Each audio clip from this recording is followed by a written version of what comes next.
देखो, revenue recognition का इंडेस है, मतलब इनकम लिखने का। रेवेन्यू का मतलब क्या हुआ? इनकम, इनफ्लो ऑफ रिसोर्सेस को या इनकम को रेवेन्यू बोलते हैं।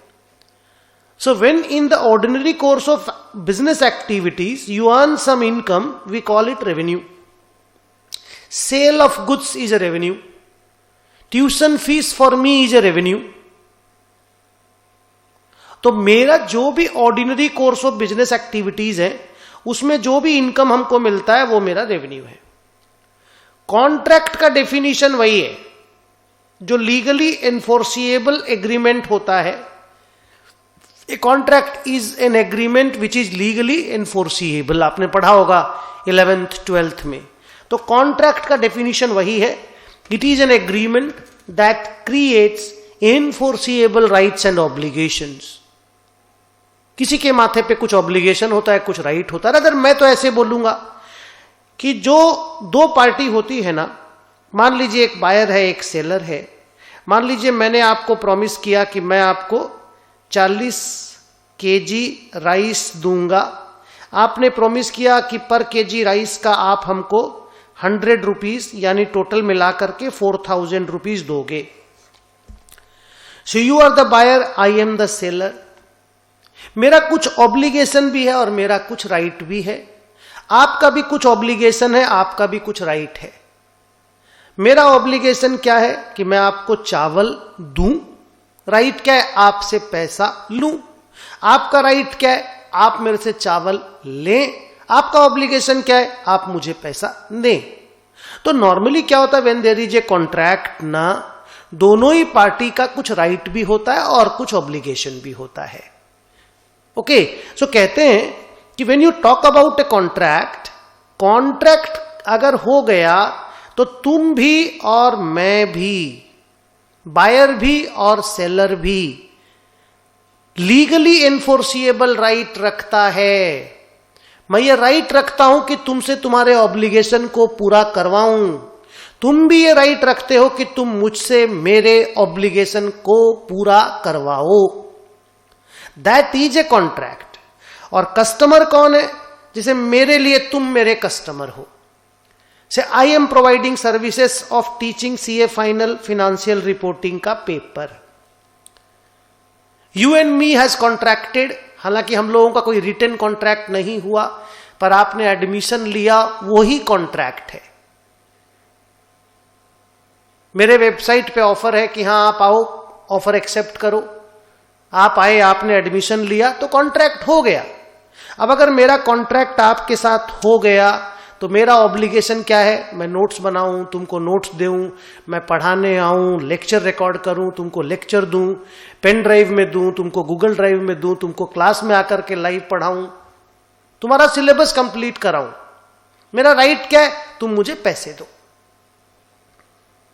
तो तुम मुझे पैसे दे चुके हो, मेरा ऑब्लिगेशन फुलफिल करना अभी बाकी है, जो चल रहा है पिछले 4 महीने से। So the idea is, who is a customer?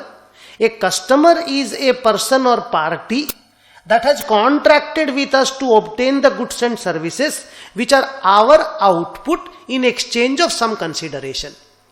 तो कस्टमर उस पार्टी का नाम है जो हमसे हमारी गुड्स एंड सर्विसेज खरीदना चाहता है और बदले में हमें पैसा देना चाहता है। So you people sitting in the classroom and in the Zoom classes at your home are my customers. मेरा रेवेन्यू क्या है? मेरा ट्यूशन फीस। कॉन्ट्रैक्ट मेरे तेरे बीच में क्या है? कि मैं तुमको पढ़ाऊंगा। अच्छा, मैं ना इस चैप्टर को पढ़ाते वक्त बहुत बार मेरा एग्जाम्पल लूंगा, मेरा और तुम्हारा। उससे क्या है कि चीज को अंडरस्टैंड करना रिलेटिवली इजी हो जाएगा। आफ्टर ऑल सर्विसेज तो मैं आपको बेच ही रहा हूं ना, गुड्स नहीं बेच रहा हूं तो क्या हो गया? ओके, सो अगर नेम ऑफ द इंडेस को एक्सप्लेन किया जाए तो रेवेन्यू क्या होता है, कॉन्ट्रैक्ट क्या होता है और कस्टमर कौन होता है, मैंने आपको एक्सप्लेन किया। ओके, अब आइए अगले टॉपिक में कि सर ये जो इंड अकाउंटिंग स्टैंडर्ड है इसका कोर प्रिंसिपल क्या है? आप बुक बाद में पढ़िएगा बेटा, हाँ हम बोलेंगे पढ़ने के लिए, तब पढ़िएगा। सर इसका कोर प्रिंसिपल क्या है?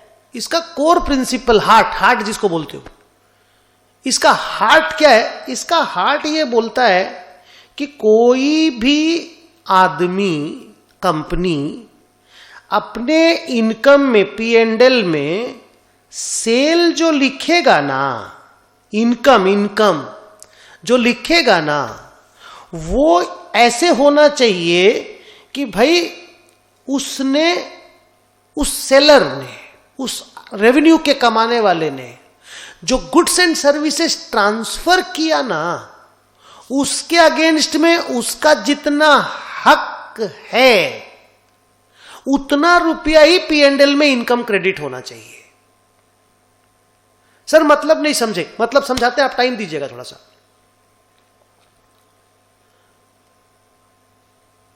इसको ऐसे करके समझो। तीन एग्जाम्पल हम लेंगे। पहले मैं एक लाइन पढ़ता हूं तुम्हारे लिए, फिर तुम उस लाइन को पढ़ो, फिर हम 3 एग्जाम्पल लेंगे and then it will be over. मैं एक लाइन पढ़ता हूं मेरे बुक का पेज 34, लाइन नंबर 3। आप भी उस लाइन को मेरे साथ देखो। The core principle is that, या Ind AS 115 is based on a core principle that requires an entity to recognize revenue in a manner that depicts the transfer of goods and services to the customers at an amount that reflects the consideration that the entity is entitled to receive. Sir line तो बहुत बड़ा है, पर meaning बहुत छोटा, बहुत simple है। Meaning ये है, मैं एक बार रिपीट करता हूं।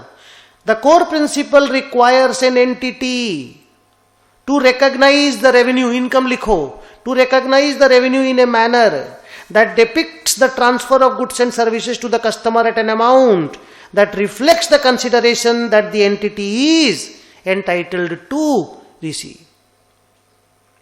वर्ड बाय वर्ड जाने का दरकार नहीं, इंटेंट देखिएगा। इंटेंट ये है, तीन लाइन में समझाएंगे, 3 पैरा करके। इंटेंट ये है कि अगर कोई कस्टमर हमें एडवांस देता है और हमने उसको कोई गुड्स एंड सर्विसेज ट्रांसफर नहीं किया और उसने हमें एडवांस दिया और ये एडवांस नॉन रिफंडेबल है,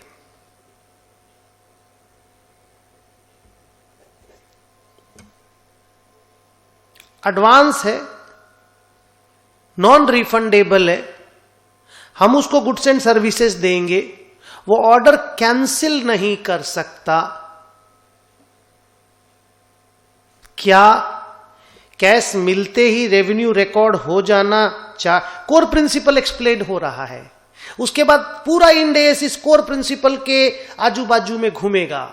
सो नेवर गेट वरीड। बहुत मजा आएगा आपको। थोड़ा थोड़ा बीच बीच में बोर हो जाएंगे, हम लोग सम बनाने लग जाएंगे, पर आज का क्लास में बोर होने के बाद भी ऑप्शन नहीं है। ओके, सो कोशिश कीजिएगा जब बोर हो तो उठ के चाय बनाने चले जाए, चाय मंगवा लीजिएगा, बनाने जाएंगे तो क्लास मिस हो जाएगा। सुनिए, मैं ये बोल रहा था, क्या मैं रेवेन्यू लिख लूं या मैं गुड्स एंड सर्विसेज के ट्रांसफर होने का वेट करूं? जब तक गुड्स एंड सर्विसेज हम उसको ट्रांसफर ही नहीं किए, हम इनकम कैसे लिख लें? क्या एडवांस को इनकम लिख लेना उचित है? क्या वो एडवांस भले नॉन रिफंडेबल हो, क्या इनकम लिख लेना उचित है? तुम लोगों ने मेरे को जो ट्यूशन फीस दिया है वो भी तो नॉन रिफंडेबल है। क्या हम अपने P&L में इनकम लिख लें? क्या मेरा हक हो गया है उस इनकम पे? क्या मैंने सारा गुड्स एंड सर्विसेज आपको ट्रांसफर कर दिया है? क्या तुमने मुझे जो 15,000 16,000 रुपया दिया उस पे पूरा मेरा हक हो गया है? क्या मैंने सर्विसेज परफॉर्म कर दिया है? सर इतना सारा क्वेश्चन क्यों पूछ रहे हैं? एक ही मीनिंग है सबका, एक ही बात है। चलो आप लोग लिख के बताओ मैसेज बॉक्स में, क्या हम इनकम पूरा लिख लें? No what Sushant is saying, मत लिखो sir. Lokesh is saying no, good. यही कोर प्रिंसिपल है बेटा, यही कोर प्रिंसिपल है। सर लॉजिकल बात ही तो हो गया ना, लॉजिक ही तो है। यस, कोर प्रिंसिपल माने लॉजिक। सक्सेन आपने सही लिखा, नहीं सर वो अभी लायबिलिटी है। सो ये इंडेस यही बोल रहा है।